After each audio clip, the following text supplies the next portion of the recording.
Hello guys, সকলে কেমন আছেন? চৈতালি ঘরকোনায় সকলকে স্বাগত জানাই। আজকে দেখুন আমরা কোথায় চলে এলাম। আমরা এত সুন্দর একটা প্রকৃতি দেখতে দেখতে দেখতে দেখতে দেখুন কত গাছপালা, রাস্তাঘাট, কি সুন্দর। আমরা এখন ধানবাদ শহর থেকে বেরিয়ে যাচ্ছি। ধানবাদ শহর থেকে যাচ্ছি হচ্ছে রেল স্টেশন থেকে 45 কিলোমিটার দূরত্বে। কোথায় যাচ্ছি জানেন কি? যাচ্ছি হচ্ছে মাইথন ড্যামে। আমরা সকলে মিলে যাচ্ছি হচ্ছে মাইথন ড্যামে।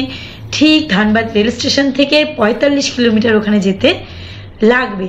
আমরা তো বাইরে রেখেছি গাড়ি নিয়ে, আমাদের নিজস্ব গাড়ি ছিল, তাই আমরা যেহেতু ধানবাদ থেকে বেরিয়ে চলে আসছি, একেবারে মাইথন ড্যামটা ঘুরে আসছি, তাই তোমাদের সবাইকেও দেখাচ্ছি মাইথন ড্যামটা কীরকম। অবশ্যই আমার ভিডিওটা লাস্ট অবধি দেখে নাও, আর যারা যারা চ্যানেলটাকে সাবস্ক্রাইব করোনি এক্ষুনি সাবস্ক্রাইব করে দাও। আমরা মাইথন ড্যামের কাছে চলে এসেছি গাড়ি নিয়ে। এত সুন্দর জায়গাটা, এত সুন্দর গাছগুলো না, দেখো গাছগুলো কি সুন্দর সবুজ সবুজ, দেখতে এত ভালো লাগছিলো। আর এখানে দেখলাম কত বাইকাররা এসছে, কত গাড়িওয়ালারা এসছে, সবাই এখানে দাঁড়িয়ে দাঁড়িয়ে পিকচার তুলছে, ভিডিও করছে। আমার তো দেখে খুবই ভালো লাগলো। আমিও এখানে একটুখানি গাড়িটাকে দাঁড় করিয়ে নিলাম, দাঁড় করিয়ে ভিডিও করলাম আর দেখলাম এত সুন্দর জায়গাটা। জলটা এত সুন্দর, আর এত জল, এখানে নাকি অনেক বড় বড় মাছ পাওয়া যায়। এটা কিন্তু মানে ধানবাদের একদম বিখ্যাত মাইথন ড্যাম।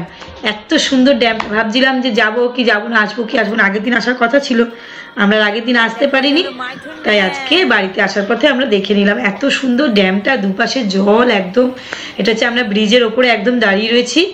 আর এত সুন্দর জায়গাটা, যে যে দেখবে আমি বলবো সবাইকে একবার করে গিয়ে ঘুরে আসতে। এত সুন্দর, আর কিন্তু প্রচণ্ড রোদ্দুর ওখানে, মানে অন্তত ব্রিজটার উপর যে আমরা দাঁড়িয়েছিলাম গা হাত পা ঝরে যাচ্ছিল, এত রোদ্দুর আর এত গরম লাগছে। এটা দেখার জন্য এখানে সবাই আসে। যা রোদ্দুর, যা রোদ্দুর এখানে। দেখো মাইথন ড্যামের সামনে আমরা কিছু কিছু ছবি তুলেছিলাম, সেই ছবিগুলো দিলাম, কারণ এমনি এমনি আমি অনেকগুলো ভিডিও করিনি, সেই ভিডিওতে আমরা কেউ নেই, ওই জন্য কিছু কিছু ছবি ছিল, সেই ছবিগুলো সবাইকে দেখিয়ে দিচ্ছি।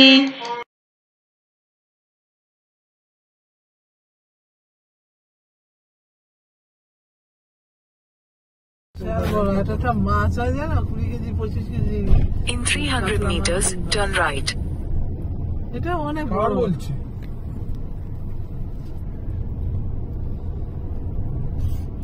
হেঁটে যেতে হবে, ওখানে গাড়ি নেওয়া যাবে না। চল দরকার নেই, দেখো লক গেট, আমরা আর গেলাম না। বাবান বসো। এটা তো ভালো লাগে। এই যে জলটা, এই হচ্ছে লক গেট, এখানে গাড়ি দাঁড়াতে দেয় না। এই পাশে জল আছে না? হ্যাঁ, দুপাশেই জল, এই তো নদীরটাকেই তো আটকেছি। এই যে নদীটা, এই যে মেশে এখানে ঝিলে মিশেছে। এই যে লক গেট দেখো ডান দিকে, এই পাশেও লক গেট পুরো।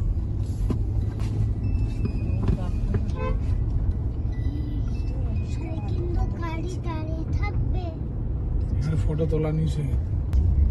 আমরা ওই পাশটায় দাঁড়িয়েছিলাম, ওই দিক থেকে এসেছি, এখানটা দাঁড়ানো যায়। এই যে সেই নদীটা বাদ হয়েছে, এই জায়গাটা দারুণ, এই পাশটা। এই জলটা কত কাজে লাগায় বুঝলা।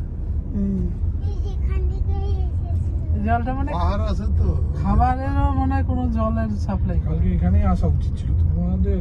ঘুম ঘুম হেন তেন ঘুরতে বসলে ওই ঘুমালে হবে না।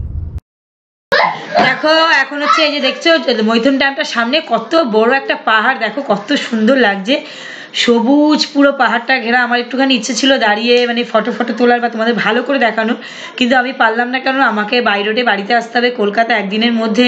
আমি যদি এখানে যদি অনেকক্ষণ লেট করি তাহলে কি হবে, আমার বাড়িতে আসতে রাত্র অনেকটা হয়ে যাবে, তাহলে আমার দেরি হয়ে যাবে। এমনি আমি ওখান থেকে বেরিয়েছি একটু দেরি করে, এবার এখানে এসে 1 ঘন্টা মতো মানে আধ ঘন্টা মতো কাটালাম।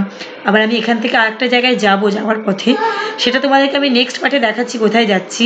তো সেহেতু তো আমাদের দেরি হয়ে যাবে, ওই জন্য আমি তোমাদেরকে এইটুকু ভিডিও দেখালাম। তোমরা অবশ্যই সবাই মিলে যারা যারা যাবে ধানবাদ, তারা কিন্তু গিয়ে এই মাইথন ড্যামটা ঘুরে এসো। অবশ্যই খুবই সুন্দর জায়গা, রাস্তাঘাট আর সবুজ সবুজ, একটু কয়লা খনি আছে আগের দিকে যে জন্য ধুলো দিল, বাট খুবই সুন্দর জায়গা। সবাই সবার মতো গিয়ে ঘুরে এসো। আমি নেক্সট পার্টে তোমাদের দেখাচ্ছি আমি কোথায় যাচ্ছি। দেখো আমাদের মৈথুন ড্যাম আমরা বেরিয়ে যাচ্ছি এখন। এত সুন্দর ছিল, কিন্তু এখানে না অনেক জায়গায় ভিডিও করা বারণ ছিল, মানে ফটো তোলা বারণ।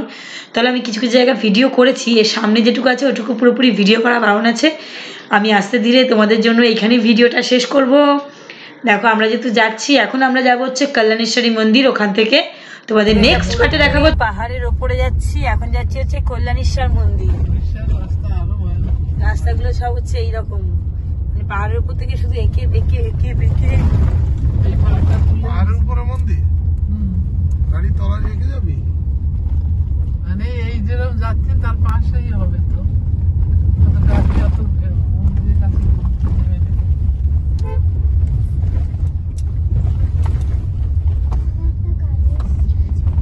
পাহাড়ের পাশে শুধু জঙ্গল আর জঙ্গল।